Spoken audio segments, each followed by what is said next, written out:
Hi, I'm Rich Haswell, co-author of this book, Early Holistic Scoring of Writing. You were supposed to find the book at the booth, the Utah State University booth at the Four Seas Convention tomorrow. Obviously, that isn't going to happen. This bit of a video is supposed to somehow replace that experience. But first, let me apologize for the quality of this recording. I'm making it through Photo Booth on my 8-year-old MacBook Pro. People have told me I'm not very good at self-promotion. So let me say one thing about the historical chapters of the book. They took about 4 years, the researching, the writing, but I loved every moment of it. I loved it for two reasons, which may be a little surprising. First, I loved discovering and hearing again people who today have been largely forgotten, people who were quite instrumental in developing holistic scoring. Here's an example. This is a memo written by Paul Dietrich to his boss at the University of Chicago in 1946. It's dated June 21st, 1946, a year after World War II ended. Dietrich's complaining about the conditions that his holistic scorers have to suffer from in reading student essays at the University of Chicago. He calls them sweatshop conditions. Noisy, hot, long hours in an underground gymnasium at the education building. Well, Dietrich wants to allow his readers to read these essays at home. Sounds sort of contemporary. He says, at home, quote, with smokes and drinks at hand, and with children and other distractions kept firmly out of the way. Now, Paul Dietrich, Ralph Tyler are well known even today. Books are still being written about them. But consider another person involved with this enterprise. One of the holistic readers suffering these sweatshop conditions was Osmond E. Palmer. Ever heard of him? In 1943, when Dietrich moved to the University of Chicago to direct the English composition part of the examinations there, Dietrich discovered Palmer, a graduate student in literature, and took him under his wing, made him assistant. Palmer eventually left the University of Chicago with his PhD and became director of the Michigan State University General College examinations. He directed them. Incidentally, he rejected Dietrich's method of holistic scoring. Palmer directed these exams for 25 years. Then in 1961, he was chair of the advisory committee for the Educational Testing Service, the committee that oversaw, among other things, the English composition test. Well, when Frederick Gottschalk and Francis Swineford proposed a study of the test, Palmer requested that the student writers produce 5 essays each, and that each of these essays be read by 5 readers.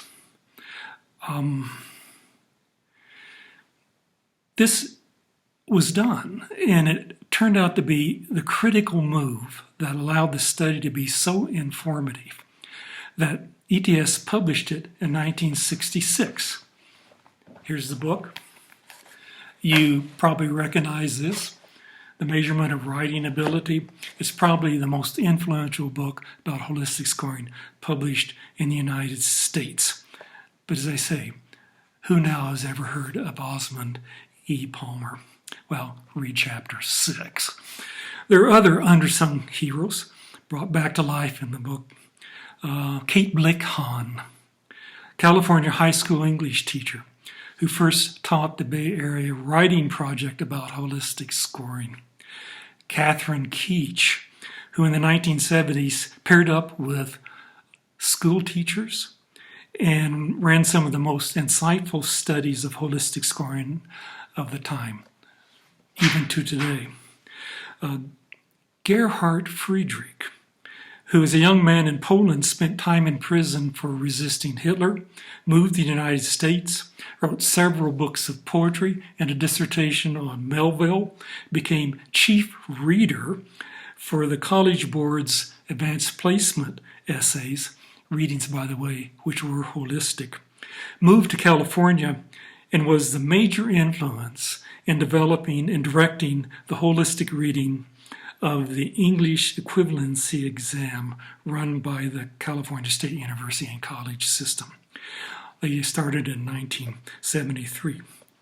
There are others, but this all brings me to the second reason I've had so much pleasure in the researching and writing of the book's history.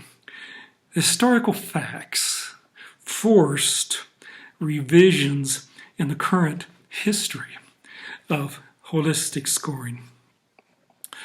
First, that it was the United States that invented, researched, and conducted holistic scoring. Well, not true. Britain led the way all along. They ran the first systematic study of holistic scoring in 1936, and used full-blown holistic scoring in Devon from 1939 to 1949, and studied it over and over with formal empirical studies in the 1950s and 1960s. Two, that it was the Educational Testing Service that invented holistic scoring in the United States. But think again about the memo that Dietrich wrote to Tyler that was dated 1946. Paul Dietrich, administered and empirically studied holistic scoring at the University of Chicago from 1943 to 1949.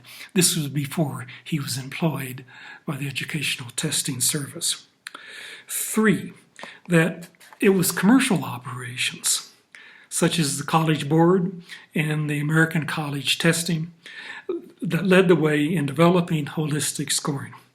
But this book documents over and over that it was local, independent, nonprofit adventurers that discovered and developed holistic scoring, at least the major elements of the system. For instance, R.K. Robertson for the local educational authority in Devon, Dietrich for the Board of Examinations in the College of the University of Chicago, Cap Levin at Sir Francis Drake High School in the 1960s, and so on and so on. 4, and maybe the most important, that holistic scoring is dead. It's been replaced by portfolio scoring or machine scoring. Maybe not true, about which Norbert will want to speak. So, these are 2 of the many reasons I loved working on this book. I hope the joy will somehow transfer in some fashion to the readers of the book. Take care. Remember, wash your eyes after viewing this video.